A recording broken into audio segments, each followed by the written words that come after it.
बहुत समय पहले की बात है। एक गांव में एक ब्राह्मण रहता था। अत्यंत परिश्रम करने के बाद भी वह अपने परिवार का खर्च नहीं चला पाता था। उसका एक ही पुत्र था जिसे वह बहुत प्यार करता था। एक दिन पिता और पुत्र धन कमाने की लालसा से परदेश के लिए रवाना हुए। रास्ते में घनघोर जंगल पड़ा। पुत्र को प्यास लगी। थोड़ी ही दूर पर उन्हें एक तालाब दिखाई दिया। तालाब के चारों ओर हरे भरे लहलहाते हुए वृक्ष थे, जिन पर चिड़ियां मधुर स्वरों में चहचहा रही थी। पानी पीकर दोनों ने इधर उधर देखा। पास में ही एक बहुत बड़ा महल उन्हें दिखाई दिया। ब्राह्मण और उसका पुत्र थक भी गए थे और उन्हें भूख भी लगी थी। वे दोनों महल की ओर चल पड़े। महल का द्वार खुला हुआ था, किंतु अंदर कोई नहीं था। महल में अनगिनत कमरे थे, सब धन धान्य से भरे हुए थे। किसी कमरे में गेहूं, किसी कमरे में चावल, किसी में चीनी गुड़ और किसी में आटा आदि। एक कमरा तो मेवों से भरा पड़ा था। ब्राह्मण रसोई घर में पहुंचा। चूल्हा जलाकर आराम से दाल चावल बनाया। पेट भर भोजन करके विश्राम करने के लिए जगह खोजने लगे। एक भंडार घर में धान भरा हुआ था। वहीं थोड़ी सी जगह बनाकर दोनों लेट गए और अंदर से सांकल बंद कर ली। थोड़ी देर में उन्हें भयंकर गर्जना सुनाई दी। उन्होंने किवाड़ की दरार से झांक कर देखा, एक विशालकाय दानव चला आ रहा है। दोनों भयभीत होकर उसे देखते रहे। उस दानव ने चूल्हा जलाकर बड़ा सा हांडा चढ़ाया। एक बड़ी सी परात में खीर परोसकर उसने खाना प्रारंभ किया। खीर की सोंधी सोंधी खुशबू से ब्राह्मण के बेटे का जी ललचा गया। दानव खीर खा रहा था और ब्राह्मण का बेटा ललचा कर देख रहा था। अंत में उससे नहीं रहा गया और पिता से बोला, पिताजी देखो, वह आदमी इतनी अच्छी खीर अकेले ही खाया जा रहा है, हम भी खाएंगे। ब्राह्मण ने बेटे को डांटा कि ये दैत्य खीर के बजाय हम दोनों को खा जाएगा। चुपचाप इस कोठरी में बैठे रहो। लेकिन बालक हठी और चंचल था। वह बार बार पिता से खीर खाने की जिद करता।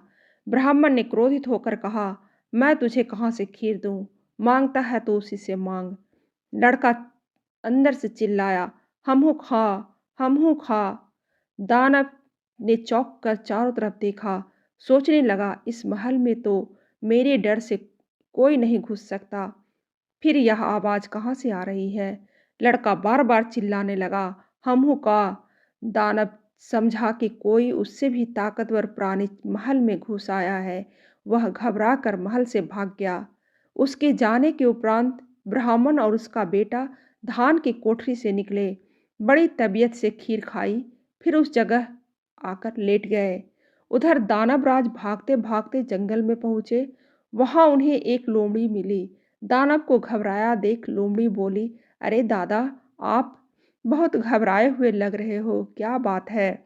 दानव ने कहा, क्या बताऊं बहन, हमारे घर में हमू का घुस आया है और बहुत जोर जोर से चिल्ला रहा है। उसी के डर के मारे भाग आया हूँ। लोमड़ी बोली, इतनी सी बात, दादा तुम घबराओ नहीं, मैं तुम्हारे साथ चलती हूँ, दोनों मिलकर उसे मार डालेंगे। दानव लोमड़ी को लेकर घर आया। डर के मारे स्वयं दूर खड़ा हो गया और धान वाली कोठरी की ओर इशारा किया, हमहू का इसी में है। लोमड़ी ने किवाड़ की दरार में अपनी पूंछ डाली और टोह लेने लगी। जब लड़के के सिर में बार बार लोमड़ी की पूंछ लगी तो उसने क्रुद्ध होकर पूंछ पकड़ ली। पिता ने बहुत समझाया, लेकिन बालक हठी था। वह पूंछ पकड़कर अपनी ओर खींचने लगा और बाहर बैठी लोमड़ी अपनी ओर खींचने लगी। थोड़ी देर तक युद्ध चलता रहा और अंत में पूंछ उखड़कर लोमड़ी के हाथ में आ गई। लोमड़ी रो रो कर कहने लगी, तुमने तो मुझसे कहा था दादा, घर में हमहू का घुसा है, इसलिए हम उसे मारने चले गए थे। तुमने ये क्यों नहीं बताया कि तुम्हारे घर में पूंछ उखाड़ घुस कर बैठ गया है? दानव और लोमड़ी के जाते ही ब्राह्मण और उसका पुत्र महल से निकले और पास ही में एक बेल के वृक्ष पर चढ़कर बैठ गए। पके हुए बेल देखकर लड़का बहुत खुश हुआ और बेल खाने लगा। तभी उन्होंने देखा दानव 4-5 बाघ लेकर महल की ओर आ रहा है। दानव के साथ कुछ बाघ अंदर चले गए और कुछ महल के द्वार पर बैठकर पहरा देने लगे। दानव और बाघों ने पूरा महल देख डाला, लेकिन महल में कोई नहीं मिला। बाहर आकर बाघों ने कहा, दानव भाई, तुमने हमें बेकार कष्ट दिया, यहाँ तो कोई नहीं है। दानव बोला, नहीं बाघ भाई, इस महल में ही हमहू का जोर जोर से चिल्ला रहा था। उसने लोमड़ी की पूंछ भी उखाड़ ली थी। पिता और पुत्र पेड़ पर बैठकर दानव और बाघ की बातचीत सुन रहे थे। लड़का बड़ा चंचल और साहसी था। उसने पिता से कहा, पिताजी, ये बेल बाघ के सिर पर मार दे, उसका सिर फूट जाएगा। ब्राह्मण डर के मारे कांप रहा था, लेकिन लड़के ने ताक कर बेल बाघ के सिर पर दे मारा। गुलेल खेलकर उसका निशाना अचूक हो गया था। बेल बाघ की खोपड़ी पर जाकर लगा, इससे वह तिलमिला उठा।